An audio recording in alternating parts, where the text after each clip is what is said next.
I grew up with the certainty that classical pianists had to play by heart.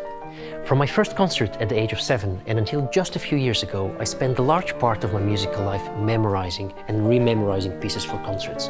There are many ways to memorize, and my colleagues and I use them all. There's muscle memory, which works almost without thinking once you acquire it, but which might stumble and fail you unexpectedly at a concert. Then there's analysis of melody, structure, harmony, even intervals, all functioning slower than muscle memory, but all good safety networks should muscle memory fail. But for all that, the danger of a memory lapse always remained.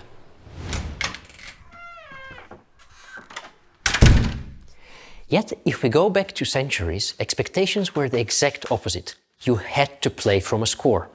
You could only play without a score if you were improvising the piece on the spot. These expectations were so strong that when Beethoven was premiering his 3rd piano concerto in 1804, he asked a colleague to turn pages for him.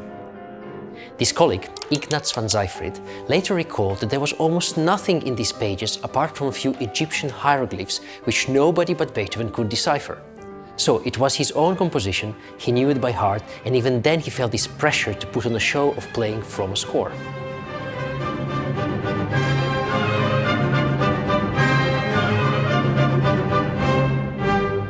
It was Liszt, the greatest piano superstar of his time, who first routinely started playing entire concerts by heart, including some of Beethoven's most difficult sonatas. Critics initially were enraged. They said Liszt was showing disrespect towards other composers by seeming to appropriate their works. But audiences were entranced by Liszt's prodigious memory, and gradually playing by heart became the norm for all soloists, though not for chamber music. We'd need to fast forward 150 years for a change of fashion. Since the appearance of tablets and Bluetooth pedals just a few years ago, more and more soloists are once again playing with a score. I warmly welcome this. I think that it should be a personal choice for each one of us whether to play with a score or without at a concert, even if memorizing the score is a great way to immerse yourself in it.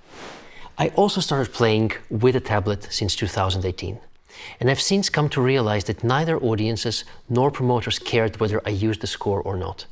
What mattered is to create the best possible musical experience for the audience, and if having the safety net of a score can help us with that, then I think there's no reason for us not to use it.